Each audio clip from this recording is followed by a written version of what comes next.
साथियों, आज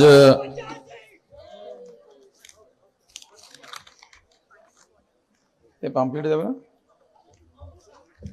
हाँ, भारत मुक्ति मोर्चा इस संगठन के तरफ से महापुरुष जीवन संदेश अभियान के अंतर्गत चलो गांव की ओर ये कार्यक्रम आज यहाँ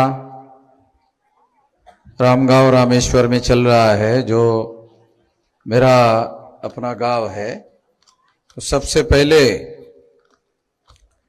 मैं रामगांव रामेश्वर के जो लोग हैं और आसपास के लोग हैं तमाम, उन सभी लोगों का हृदय से धन्यवाद ज्ञापन करता हूं और इस संदर्भ में कुछ बातें मैं आप लोगों के सामने रखना चाहता हूं। साथियों, जो तमाम विषय यहां चर्चा करने के लिए रखे गए हैं, उसी संदर्भ को ध्यान में रखते हुए आज जो आंदोलन हम लोग चला रहे हैं, वो आंदोलन हमारा अपना आंदोलन नहीं है, वो हमारे महापुरुषों का आंदोलन है। और ये आधुनिक भारत में 1848 को महात्मा ज्योतिराव फुले के द्वारा शुरू किया गया था और वो आंदोलन 100 साल से भी ज्यादा समय तक इस देश में, बाद में ज्योतिराव फुले के बाद में बाबा साहब अम्बेडकर के द्वारा, छत्रपति शाहू महाराज के द्वारा ये आंदोलन बाद में चलाया गया। और ये जो आंदोलन इस देश में चलाया गया, इस आंदोलन की बदौलत ही हमें 26 जनवरी 1950 को जो संविधान देश में लागू हुआ, वो संविधान इस आंदोलन की बदौलत लागू हुआ। उस संविधान में जो घोषित लक्ष्य रखा गया था कि इस देश में समता, स्वतंत्रता, बंधुता और न्याय पर आधारित समाज और राष्ट्र का निर्माण करने के लिए इस संविधान को लिखा गया है और इस संविधान पर अमल करने की कोशिश करने के लिए इस देश में राज्य संस्था का निर्माण किया गया। और इस संविधान के द्वारा जो केंद्र सरकार का निर्माण किया गया, उस केंद्र सरकार के द्वारा ये जो घोषित लक्ष्य है, समता, स्वतंत्रता, बंधुता और न्याय पर आधारित समाज और राष्ट्र का निर्माण करने का जो लक्ष्य है, जो उद्देश्य है, वो पूरा करने के लिए सारा प्रयास करना जरूरी है। और हम देखते हैं कि 26 जनवरी 1950 को जो संविधान लागू हुआ और जो इस देश में कांग्रेस के द्वारा इस देश में जो सत्ता स्थापित की गई, उसके माध्यम से वो घोषित उद्देश्य पूरा नहीं किया गया। ऐसा बाबा साहब अम्बेडकर का भी मानना था कि कांग्रेस जो संगठन है, ये चटर्जी, मुखर्जी, बनर्जी, गोखले, तिलक, आगरकर नाम के ब्राह्मणों का संगठन है। इनके द्वारा देश में समता, स्वतंत्रता, बंधुता और न्याय पर आधारित समाज और राष्ट्र का निर्माण नहीं किया जा सकता। इसलिए हम लोगों को ये दायित्व, ये जिम्मेदारी हमारे ऊपर खुद लेनी होगी। ये काम वो लोग नहीं कर सकते 2000 साल तक लंबा इतिहास है। इस देश में ब्राह्मणों ने समता, स्वतंत्रता, बंधुता और न्याय पर आधारित समाज और राष्ट्र को समाप्त करने के लिए 2000 से ज्यादा साल तक काम किया।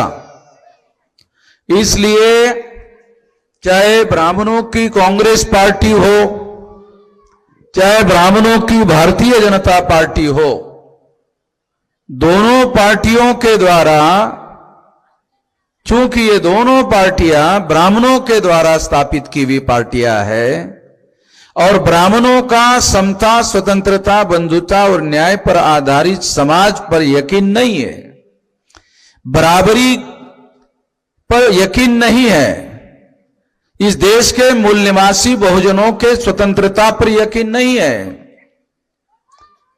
इसलिए इनके ऊपर ये सारी जिम्मेदारी नहीं छोड़ी जा सकती। इस बात को ध्यान में रखते हुए 1848 को ज्योतिराव फुले के द्वारा इस देश में SC, ST, OBC माइनॉरिटी के लोगों का स्वतंत्र आंदोलन शुरू किया गया। जब यह आंदोलन शुरू किया गया और जब ये लोग आजादी की लड़ाई लड़ने लगे तो इसको काउंटर करने के लिए, इसको विरोध करने के लिए 1885 को ब्राह्मणों के द्वारा कांग्रेस की स्थापना की गई। हमारे लोगों को यह इतिहास मालूम नहीं है कि हम लोगों के आजादी के आंदोलन को समाप्त करने के लिए और हमारे हक और अधिकार को समाप्त करने के लिए कांग्रेस की स्थापना की गई।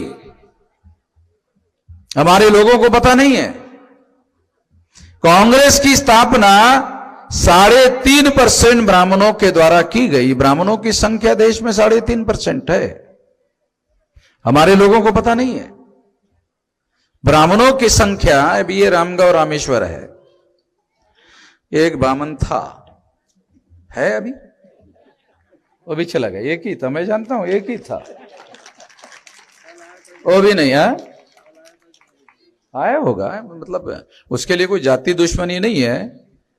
म्हणजे त्याच्या धुराला धुरा काय आपला लागलेला नाही, त्यामुळे भांडण असण्याचं काही कारण नाही। तो मैं आप लोगों को निजी झगड़े की बात नहीं कह रहा हूं, क्योंकि ब्राह्मणों के साथ हमारा कोई निजी झगड़ा नहीं है। ये सिद्धांत का झगड़ा है। हम कहते हैं सारे इंसान बराबर है, ब्राह्मण कहते हैं नहीं, सारे इंसान बराबर नहीं है, ब्राह्मण ऊपर है, सबके ऊपर है। ये झगड़ा है। हमारा झगड़ा क्या है?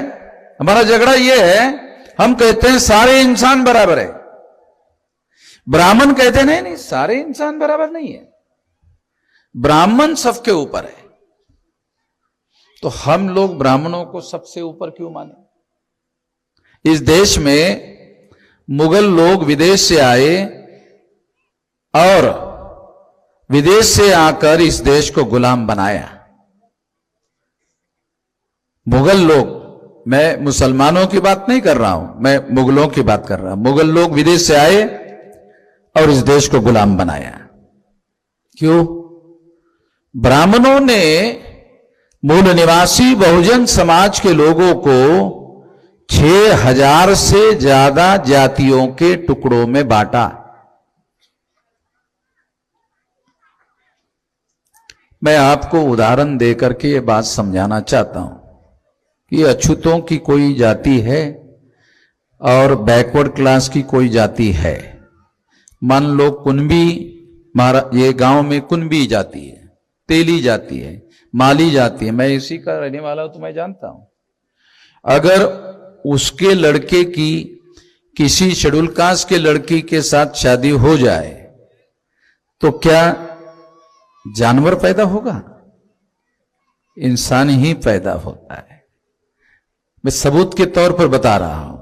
इसका मतलब है सारे इंसान बराबर है।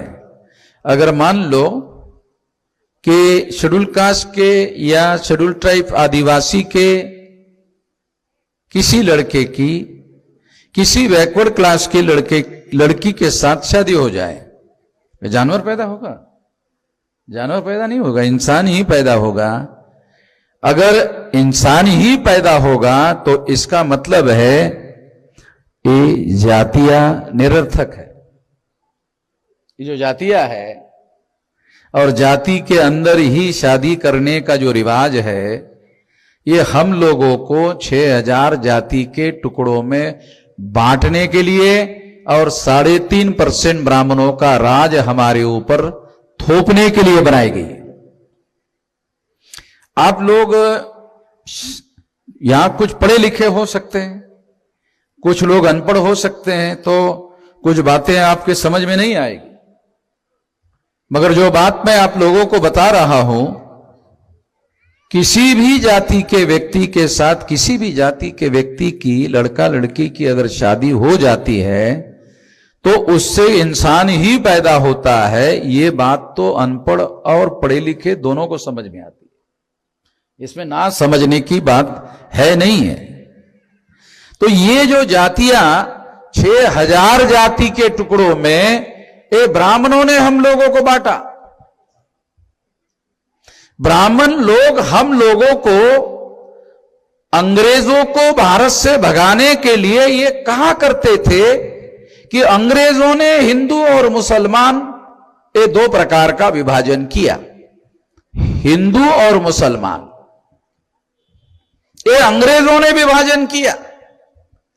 तो इसका मतलब है ब्राह्मण ये कहते थे कि ये विभाजन करना गलत बात है। चलो हम ब्राह्मणों की बात मान लेते हैं, विभाजन करना गलत बात है। अगर विभाजन करना गलत बात है, अंग्रेजों ने 2 टुकड़े किए हिंदू मुसलमान, ये विभाजन करना गलत बात है। अगर इस बात को हम गलत मान ले तो ब्राह्मणों ने 6000 टुकड़े किए तो अंग्रेज ज्यादा खतरनाक थे या बुरे थे या ब्राह्मण ज्यादा बुरे? अंग्रेजों ने तो हिंदू मुसलमान 2 टुकड़े किए, ब्राह्मणों ने 6000 टुकड़े किए, तो ज्यादा बुरे लोग ब्राह्मण हैं अंग्रेजों से। ब्राह्मणों के साथ मेरी कोई जाति दुश्मनी नहीं है, मेरा कोई निजी झगडा नाही आहे। जसं मी मराठीमध्ये म्हटलं की ब्राह्मणाच्या धुऱ्याला माझा काही धुरा लागलेला नाहीये आणि त्याचे ढोरं डंगर माझ्या शेतात येतात आणि माझे ढोरं डंगर त्याच्या शेतात जातात आणि त्याच्यामुळे माझं त्यांचं भांडण होते, असं काहीच नाही है। तो इसलिए जब ऐसा कुछ नहीं है तो ये झगड़ा निजी झगड़ा नहीं है, ये झगड़ा सिद्धांत का है। हमने कभी हमारे लोगों को ये नहीं कहा ब्राह्मणों को धरो, ब्राह्मणों को बांधो, ब्राह्मणों को पीटो और इतना पीटो कि जान चली जाए, हमने कभी नहीं कहा, कभी नहीं कहा, न हम ऐसा करेंगे, हम इसके समर्थक नहीं है। मगर ब्राह्मण लोग बहुत सारे मुसलमानों को धरते हैं, पकड़ते हैं, मारते हैं, पीटते हैं, हत्या करते हैं। अगर ऐसा ही उनके साथ किया जाए तो बोलते नहीं गलत है ये बात, फिर मुसलमानों के साथ किया जाए तो सही है। ये कैसे? मुसलमान वो बाय रिलीजन बाद में मुसलमान होगा, मगर पहले तो इंसान है, उसको तो इंसान मानना चाहिए ना। हम तो पहले इंसान मानते हैं, रिलीजन तो बात की बात है। इंसानों ने धर्म पैदा किया, धर्म ने इंसान पैदा नहीं किया। इंसानों ने दुनिया में धर्म बनाए, धर्मों ने इंसान पैदा करने का काम नहीं किया। तो सारे इंसान बराबर है, ये हमारा मौलिक सिद्धांत है। और वर्ण व्यवस्था ने इस सिद्धांत को विभाजित करने का काम किया। जाति व्यवस्था ने 6000 जाति के टुकड़ों में बांटा, छूत और अछूत में फिर 2 टुकड़े करने का काम किया। यानी तमाम प्रकार का विभेद और भेद पैदा करने का काम किया। ये भेद और विभेद के विरोध में हमारा आंदोलन है। ये जो गैर बराबरी की व्यवस्था देश में चल रही है, संविधान ने तो इसको मिटा दिया।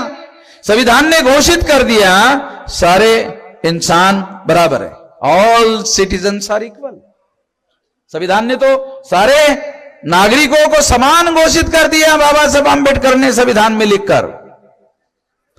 मगर समाज में ऐसा नहीं है, मगर समाज में ऐसा नहीं है।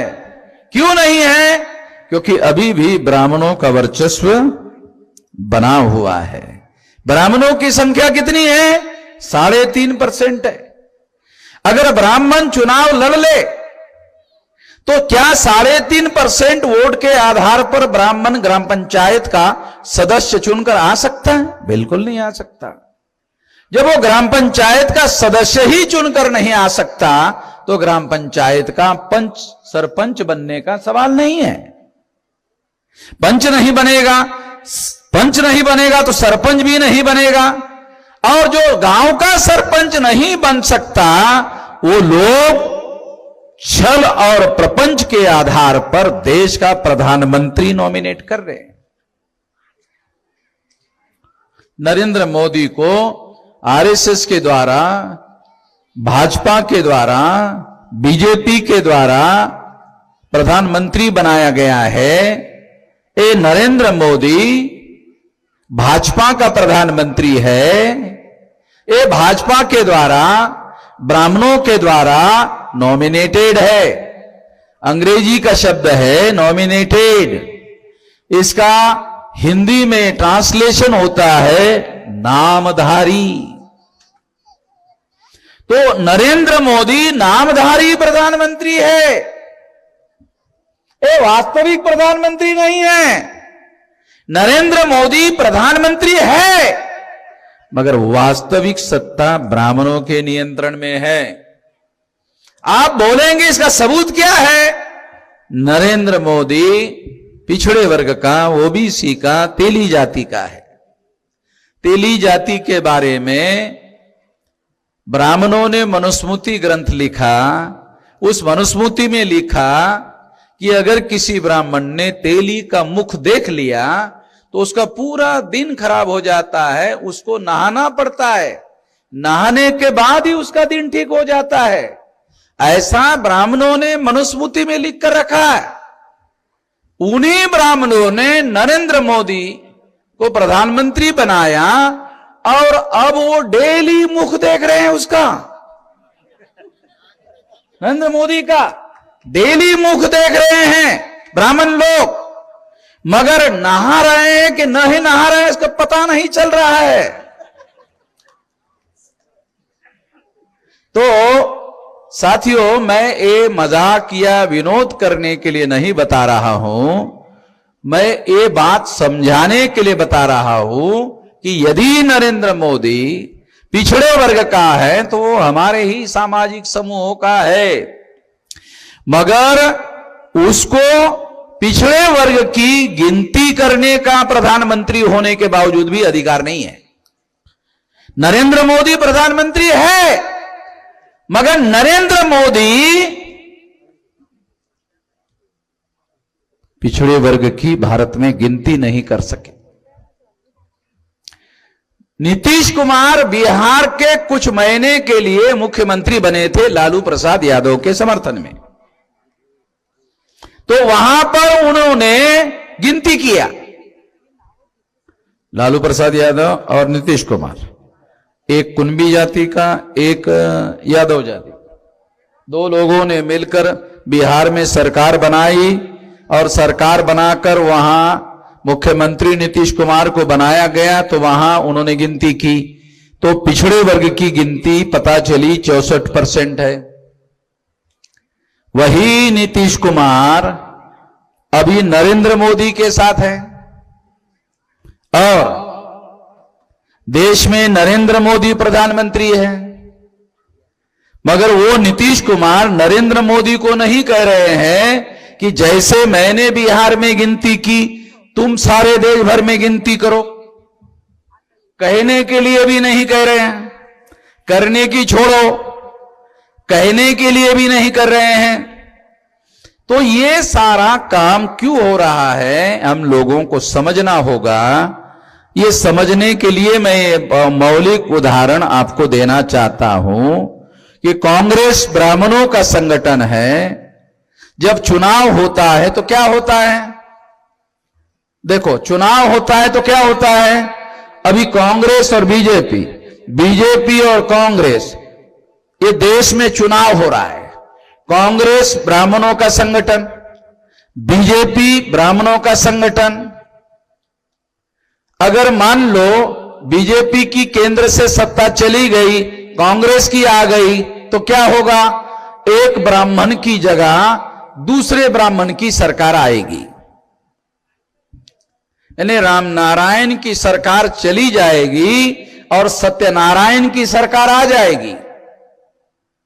तो रामनारायण चला जाता है और सत्यनारायण आ जाता है, एक ब्राह्मण के जगह दूसरा ब्राह्मण आ जाता है, तो हमारे भविष्य पर किसी प्रकार का कोई फायदा नहीं होता है, फर्क नहीं पड़ता है, क्योंकि ब्राह्मण की पॉलिसी हम लोगों के बारे में एक जैसी है। इसलिए हम इस देश में परिवर्तन चाहते हैं। हम लोग सारे देश भर में ये इतने बड़े आंदोलन का निर्माण क्यों कर रहे हैं? आप सुनकर हैरान हो जाओगे। कल मैं बिहार में पटना से 4 घंटे दूर पर था। फिर मैं वहां से निकलकर पटना आया, डायरेक्ट एयरपोर्ट पर गया, फ्लाइट पकड़ा, दिल्ली आया, दिल्ली से दूसरी फ्लाइट पकड़ा, नागपुर आया, और आज सवेरे निकलकर मैं यवतमाल आया। यवतमाल में थोड़ा देर रुका और रुकने के बाद फिर आपके पास आया। तो 2-3 हजार किलोमीटर दूर है। इतने लंबा ट्रैवलिंग करके आया हूं। तो क्यों आया हूं? क्योंकि ये बताने के लिए आया हूं, ये आंदोलन 32 राज्यों में फैला है। ये आंदोलन 36 स्टेट है हमारे देश में, 36 में से 32 राज्यों में हमने फैलाया। मेरी उम्र 18 साल कुछ महीने की थी जब मैं नौकरी पे लगा था। तब से बामसेफ संगठन का काम करता रहा और लंबा समय लगाकर बामसेफ संगठन का निर्माण किया, 40-45 साल लगाकर। आज मेरी उम्र 67 साल है, तो लगभग 48-49 साल लगाकर इतना लंबा आंदोलन 625 जिलों में 32 राज्यों में इतना बड़ा संगठन खड़ा किया, इतना लंबा समय लगाकर किया। और आज हम लोग इस आंदोलन को 6 लाख गांवों का आंदोलन बनाने की दिशा में आगे बढ़ रहे हैं। 2030 तक ये आंदोलन हम लोग 6 लाख गांवों का आंदोलन बनाना चाहते हैं। मुलाजिमों का संगठन बनाने के लिए 40-45 साल तक मैं शहरों में घूमता रहा और बहुत बड़ा बामसेफ संगठन बनाया। अब बामसेफ संगठन चलाने के लिए दूसरे लोगों की जिम्मेदारी लगाया। अब मैंने गांव के लोगों का संगठन बनाने का काम शुरू किया। ये चलो गांव की ओर गाय के लिए बनाया। अब मैं सारे देश भर में गांवों में जा रहा हूं। अब पहले मैंने 40-45 साल तक शहरों में जाकर संगठन बनाया, अब गांवों में जाकर संगठन बना रहा हूं। अनपढ़ जो लोग हैं, गांवों के लोग हैं, उन लोगों का संगठन बना रहा हूं सारे देश भर में। हमारा देश छोटा मोटा देश नहीं है, 140 करोड़ जनसंख्या है देश की, बहुत विशाल देश है। मगर उसमें अब लाखों लोग काम करने के लिए हमने तैयार किए। अभी मैं अकेला नहीं हूं। अब मैं जिले का काम नहीं देखता हूं, अब मैं स्टेट का काम नहीं देखता हूं, अब मैं सारे देश भर में इस आंदोलन को चलाने का काम देखता हूं। और इसी के तहत कह रहा हूं, ये जो खास प्रकार का कार्यक्रम बनाया गया है,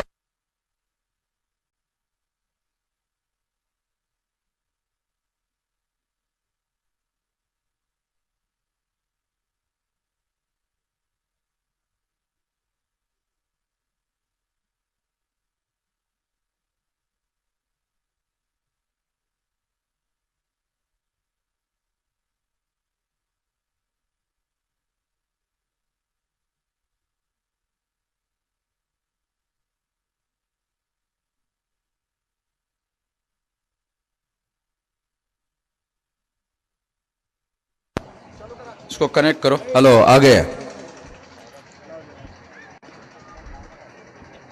देखो, आप लोगों ने एक बात इधर देखा होगा, जितने लोग बोला कभी बिजली नहीं गई।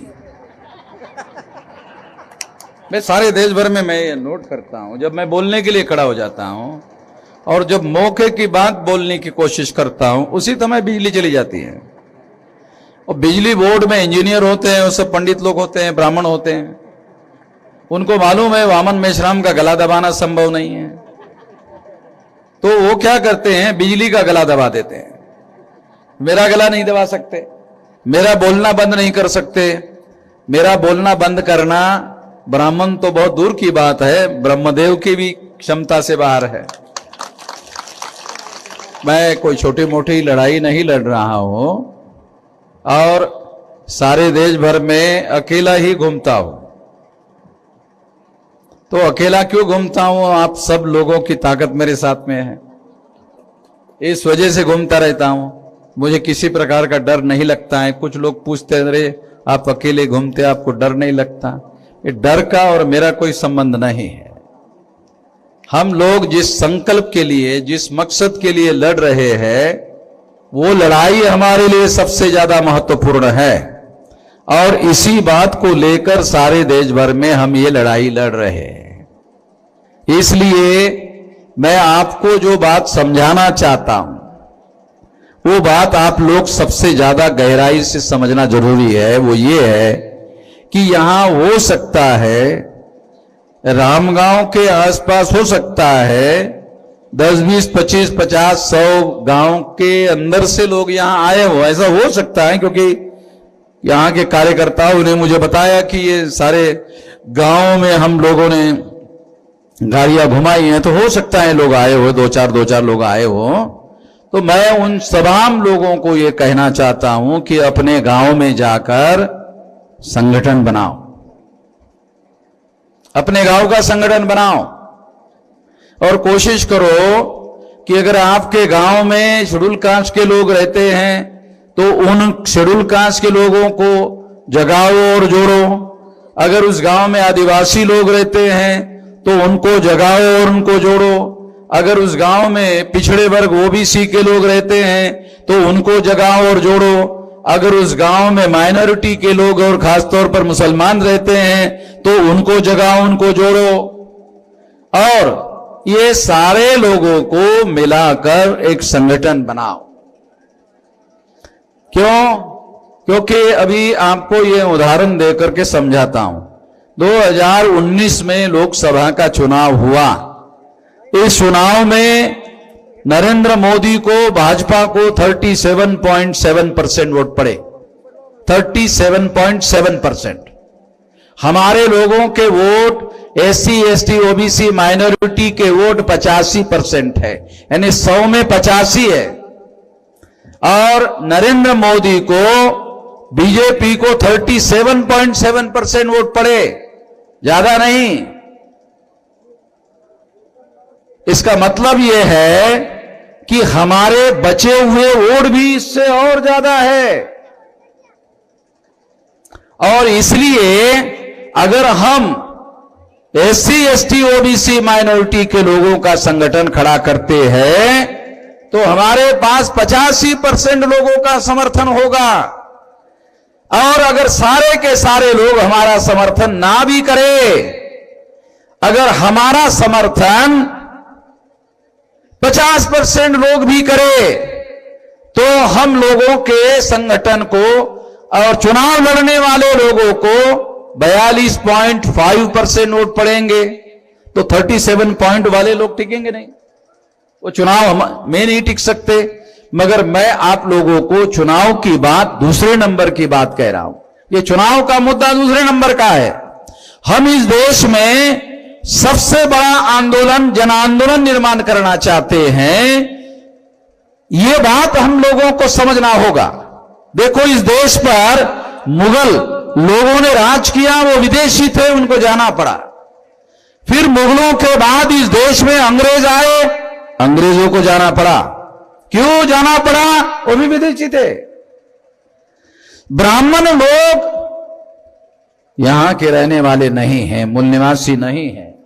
वैज्ञानिक रूप से यह बात प्रूव हो गई है कि ब्राह्मणों का डीएनए विदेशी लोगों का डीएनए है, ब्राह्मण भारतीय लोग नहीं है। जिस तरह से मुगल लोग विदेशी थे, जिस तरह से अंग्रेज लोग विदेशी थे, उसी तरह से ब्राह्मण लोग भी विदेशी है और विदेशियों को भारत पर राज करने का अधिकार नहीं है। ध्यान रखो, क्या आप लोगों ने कभी किसी ब्राह्मण को खेती में हल चलाते हुए देखा है? देखा? मुझे नहीं लगता किसी ने देखा होगा। ब्राह्मण किसी खेती में हल नहीं चलाता है, ब्राह्मण पसीना बहाकर रोटी नहीं खाता है। वो कौन से मंत्र कहता है उसके लिए कभी पसीना नहीं निकलता। जो मंत्र कहता है उससे कोई पसीना नहीं निकलता, क्योंकि शारीरिक श्रम करने से पसीना निकलता है। वो तो केवल मुंह से मंत्र निकालता है, तो पसीना कैसे निकलेगा? तो इसलिए ब्राह्मण जो है वो कभी शारीरिक श्रम नहीं करता है, खेती में कभी हल नहीं चलाता है।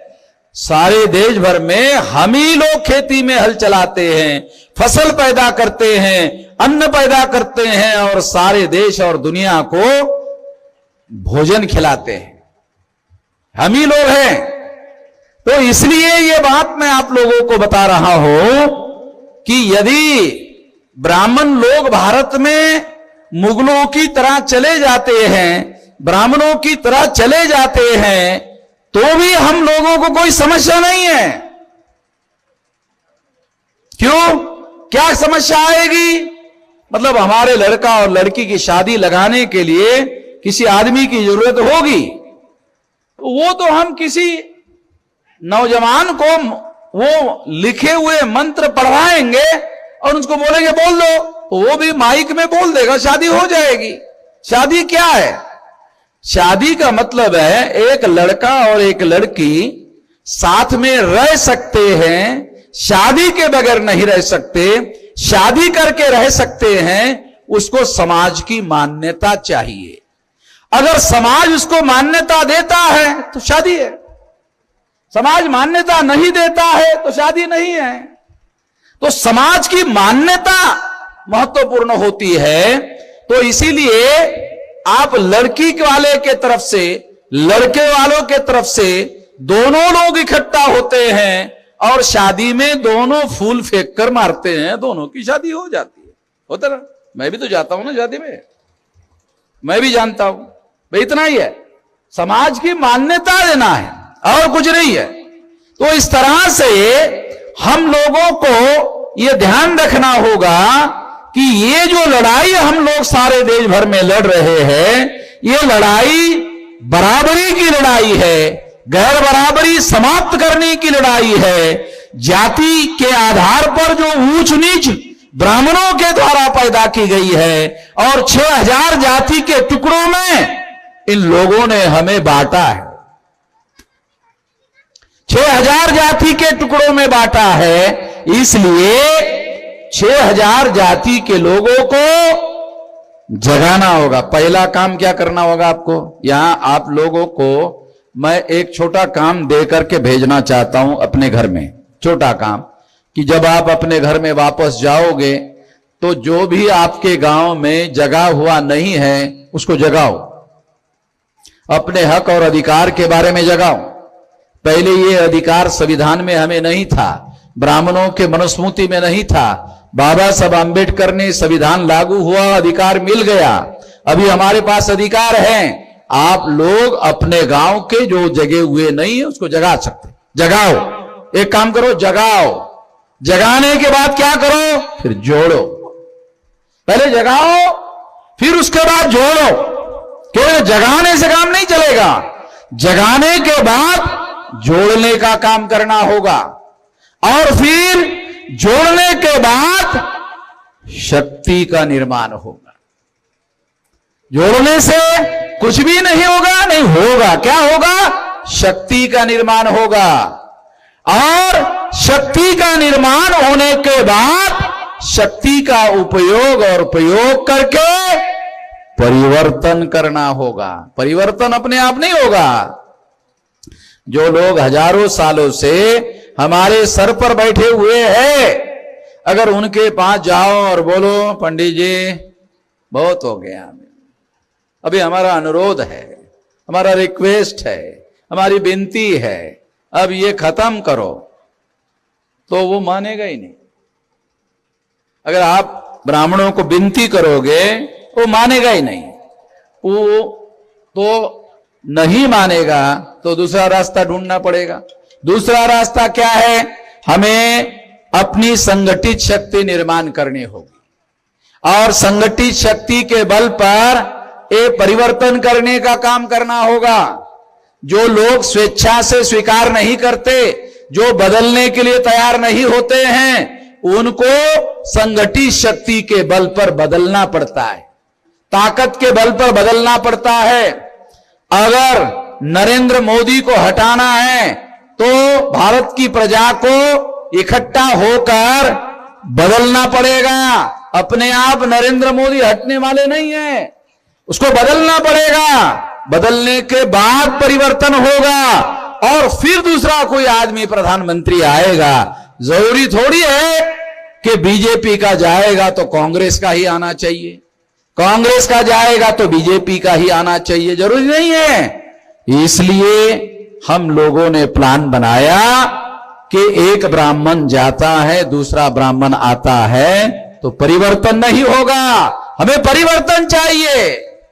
हमें इस गैर बराबरी की व्यवस्था को बदलना है और बराबरी को मानने वाली समाज रचना लाना है।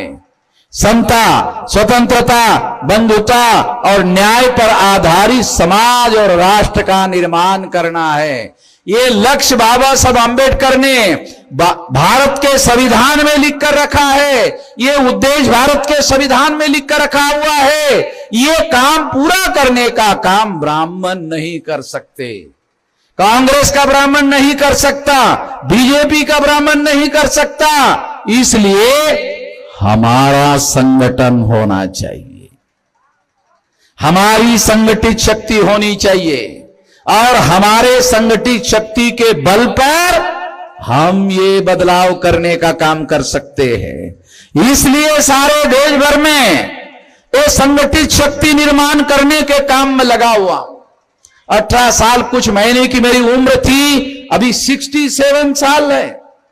हो सकता है 67 साल का आदमी मेरे बराबरी का कोई ऐसा भी होता है जो आदमी कुछ रिटायर्ड हो जाता है, कुछ टायर्ड हो जाता है और कुछ ऊपर 67 का, जरूरी नहीं 67 तक आदमी जीवित रहे। तो इसलिए ये लड़ाई है, इस लड़ाई को मैदान में लड़ना होगा। और अभी मेरी 67 साल की उम्र है तो मैं आपको दिखाना चाहता हूं। तो मैं ऐसा हो गया क्या? अभी ऐसा ही हूं। आया समझ में क्या बोल रहा हूं? यानी 67 साल की मेरी उम्र हो गई है मगर बुढ़ा नहीं हुआ हूं। गांव देहात के लोग बुढ़ा उसको मानते हैं जिसकी कमर झुकी हुई होती है। तो ये लड़ाई हम लोग लड़ रहे हैं। ये लड़ाई बहुत ज्यादा, मुझे नहीं लगता 10-20 साल इसको खत्म कर सकते हैं। इतनी बड़ी ताकत हमने निर्माण की। भारत के इतिहास में इतनी बड़ी संगठित शक्ति इसके पहले कभी निर्माण नहीं हुई। इतनी बड़ी संगठित शक्ति निर्माण हो गई है और इस शक्ति के बल पर हम इस देश में बहुत बड़ा परिवर्तन ला सकते हैं। इस संगठित शक्ति का समर्थन करने के लिए आपको समर्थन मांग रहा हूं। मेरा कोई निजी मकसद नहीं है, मेरा कोई निजी उद्देश्य नहीं है। इस देश की जो वर्ण की, जाति की, अस्पृश्यता की जो व्यवस्था है, आदिवासियों का सेग्रीगेशन करने की व्यवस्था है, शूद्रत्व पिछड़े वर्ग के लोगों पर थोपने की व्यवस्था है, महिलाओं को दास बनाने वाली व्यवस्था है, इसको बदलना है। इसको बदलने के लिए आप लोगों के समर्थन की जरूरत है, आप लोगों के ताकत की जरूरत है, क्योंकि मैं अकेला ये काम नहीं कर सकता, क्योंकि ये समाज बदलने का, देश बदलने का, समाज रचना में परिवर्तन करने का काम कुश्ती खेलने का काम नहीं है। कुश्ती तो एक आदमी दूसरे पहलवान से खेलता है, तो ये जो काम है ये एक आदमी का काम नहीं है, ये संगठित शक्ति से परिवर्तन करने का काम है। नहीं तो फिर मैं भी अखाड़े में जाकर शरीर बनाने का काम करता, तो मैंने अखाड़े में जाकर शरीर बनाने का काम नहीं किया, हमने सारे समाज को, संगठित शक्ति को मजबूत करने का काम किया, और ये संगठित शक्ति हमने इस देश में बहुत बड़े पैमाने पर निर्माण की है। और अब मैं गांवों में जा रहा हूं, 6.5 लाख गांव हैं, अगर मैं हर गांव में जाना चाहूं तो संभव नहीं है। मेरी जिंदगी में अगर मैं हर गांव में जाना चाहूं तो संभव नहीं है ये काम। ये लाखों लोग जो हमारे पास है, वो लाखों लोग गांव में जाएंगे तो ये काम होगा, और बहुत ज्यादा तेजी से होगा। अगर आप लोग गांव का काम संभालने का काम करो, अगर आप ग्राम पंचायत संभालने का काम करो, अगर आप तालुका पंचायत संभालने का काम करो, अगर आप जिला पंचायत संभालने का काम करो, तो देश की पंचायत को संभालने का काम हम करेंगे। इस तरह से अगर हम इस काम को करते हैं तो ये डिस्ट्रीब्यूशन ऑफ वर्क के आधार पर हम लोग कम से कम समय में कर सकते हैं। अभी हमारे पास बुद्धि, पैसा, हुनर, समय और श्रम, 5 साधन चाहिए। अभी आपने देखा यहां स्टेज पर लोगों ने लंबी लाइन लगाकर पैसा दिया, सारे देश भर में लोग दे रहे हैं, तो मुझे उस पैसे से कोई लेना देना नहीं है। वो जो पैसा है उस पैसे से मुझे कोई लेना देना नहीं है। मुझे सवेरे दोपहर शाम को रोटी चाहिए और फिर जंगे मैदान में लड़ाई चाहिए, बाकी और कुछ नहीं चाहिए। बाकी ये पैसा जो आप लोगों के द्वारा दिया गया है, ये आंदोलन के लिए है, ये आंदोलन में जमा हो रहा है। करोड़ों रुपया लोग देते हैं। मुझे नहीं लगता करोड़ रुपया कितना होता है आप लोग जानते हैं? करोड़ों लोग कितना, करोड़ रुपया कितना होता है, तो बहुत सारे लोगों को समझ में नहीं आएगा कि करोड़ कितना होता है।